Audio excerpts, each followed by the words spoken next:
बिल्कुल न्याय चाहिए और हम लोगों को जीने का, बच्चियों का अधिकार चाहिए। हम अगर आप न्याय नहीं कर सकते हैं बलात्कारियों के साथ, अगर आप न्याय नहीं कर सकते हैं तो आप उसे हम लोगों के हवाले कीजिए, हम पब्लिक के हवाले कीजिए, खासकर हम महिलाओं के हवाले। हम उनका ऐसा अंग विक्षिप्त कर देंगे कि अगला फिर सोचेगा कि इसके साथ क्या किया जाए, उसके अंग प्रत्यंग को भंग करके, मिर्ची ठूस के उसे। देखिए, आज जो है पटना में आरजेडी की तरफ से एक आक्रोश मार्च रैली निकाली जाती है। बता दें कि हाल ही के दिनों में आपने देखा होगा कि मुजफ्फरपुर के रेप पीड़िता जो बच्ची बेहतर इलाज हो पीएमसीएच में, उसको लेकर के पीएमसीएच में भर्ती होती है।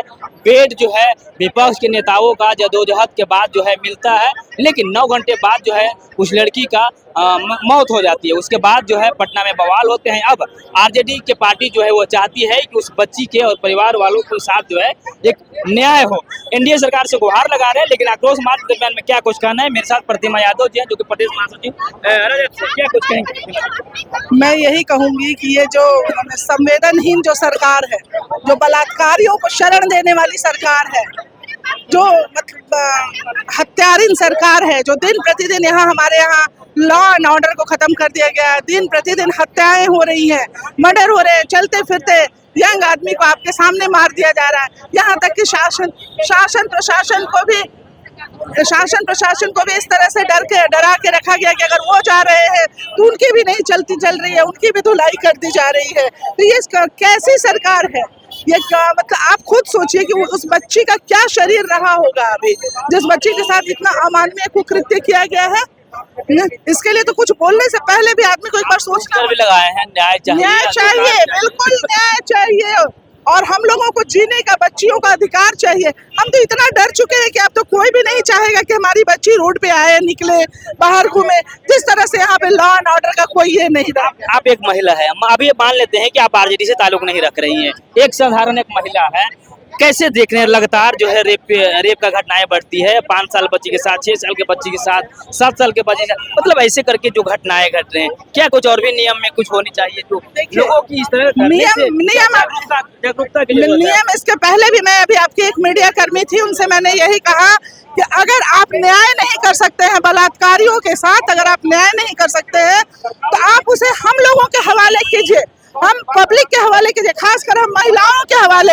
हम उनका ऐसा अंग विक्षिप्त कर देंगे कि अगला फिर सोचेगा कि इसके साथ क्या किया जाए, उसके अंग प्रत्यंग को भंग करके, मिर्ची ठूस के उसे सरेआम तड़पा के मारा जाएगा और मार दिया जाएगा। क्योंकि मैं जानती हूँ कि ये सरकार तो अभी क्या चाहते हैं आप सरकार से? बस बच्ची को न्याय मिलना चाहिए, वो जो बलात्कारी है उसको फांसी होनी चाहिए तो होनी चाहिए, सरकार को एक्शन लेना चाहिए जिससे कि सड़क पे यहाँ पे बच्ची महिलाएं निकले। तो रोज दिन आप देख रहे हैं चेन स्नेचिंग हो रहा है, मर्डर हो रहा है, चलते फिरते लोग कम तमंचा तान दे रहे हैं, मार दे रहे हैं। क्या यही इस सरकार का ये है?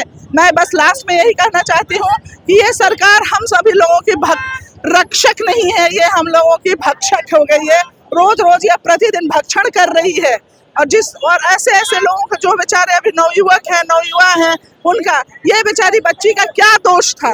इसको तो अभी ये भी नहीं पता था कि दुनिया क्या चीज होती है और उस बच्ची के साथ इस तरह का कुकृत्य किया गया है। इसलिए मैं कहती हूँ मंगल पांडे जी, अगर आपके बस में नहीं था ये तो आप नैतिकता के आधार पर इस पद से इस्तीफा दे दीजिए और अगर नहीं चल रहा है तो आप कह दीजिए कि मुझसे नहीं होगा, मैं यहाँ पे इलाज नहीं कराऊंगा। आप क्यों ढिंढोरा पीटते हैं कि बहुत बड़ी हमारा हॉस्पिटल है, हमारा स्वास्थ्य महकमा बहुत अच्छा हो गया है, हमारे यहाँ हर तरह की सुविधाएं।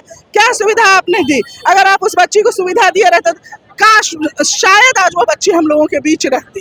चलिए, आप न्याय नहीं दिला सकते हैं तो आप सत्ता छोड़ दीजिए। सीट पर रख दे रहे हैं तो ऐसे ही मतलब वो बिहार तो उनसे नहीं संभलने वाला, तो उनको इस्तीफा दे देना चाहिए।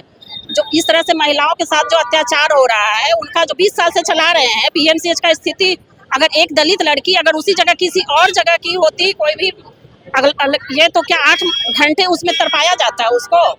तो ये सब दलित करते हैं, दलित समाज से बहुत सारे लोग आ रहे हैं, लेकिन आज एक लाइन बोलने के लिए कोई नहीं आ रहे हैं।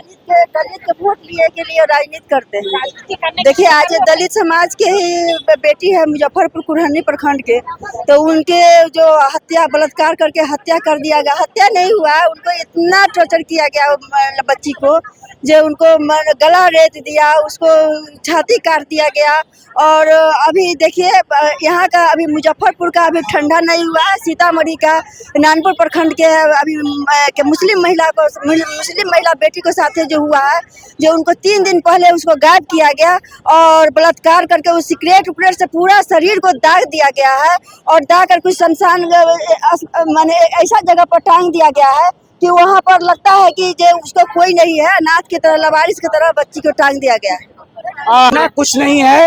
मंगल पांडे और नीतीश कुमार को तत्काल में इस्तीफा दे देना चाहिए और कोई नहीं। अगर उनको जरा सा शर्म है, अगर बिहार की महिलाओं के प्रति अगर उनको जरा सा भावना है, तो दोनों को इस्तीफा देना चाहिए। काहे कि जो व्यवस्था यहाँ का जो है, स्वास्थ्य व्यवस्था है बिहार में, पीएमसीएच का बात मत कीजिए, पूरे बिहार में लचर है। मतलब आप कह रहे हैं कि स्वास्थ्य मंत्री और नीतीश कुमार जी को इस्तीफा दे देनी चाहिए। बिल्कुल। क्या लग रहा है? आगामी चुनाव जो है, वो तो कह रहे हैं, लगातार कह रहे हैं कि हमने भाई आप लोगों ने उसका दलित बेटी के साथ जो है न्याय कहीं न कहीं मिलाने में साथ देते, तो आप लोगों राजनीतिकरण बना दिया। हम साथ देते। अरे आपके कर्मचारी क्या कर रहे थे? पीएमसीएच में जिस तरह से पिछले बार एक मीडिया कर्मी को मारा जाता है, उसमें क्या कर रहे थे? क्या रोल है? क्या ऐसा बात है आपके पीएमसीएच के या बड़े बड़े अस्पतालों में, सरकारी अस्पतालों में क्या दिक्कत है जो मीडिया कर्मी वहां जा नहीं सकते हैं? मीडिया कर्मी जाता है तो सच दिखाने का जब प्रयास करता है तो उसको मारा जाता है, पीटा जाता है। किस तरह का क्या छुपाना चाह रहे हैं? बिहार की जनता को गुमराह क्यों कर रहे हैं? आप तत्काल में इस्तीफा दीजिए। बिहार की जनता इस्तीफा मांगता है, क्या कि ये बहुत दुखद घटना है, बहुत निंदनीय घटना है।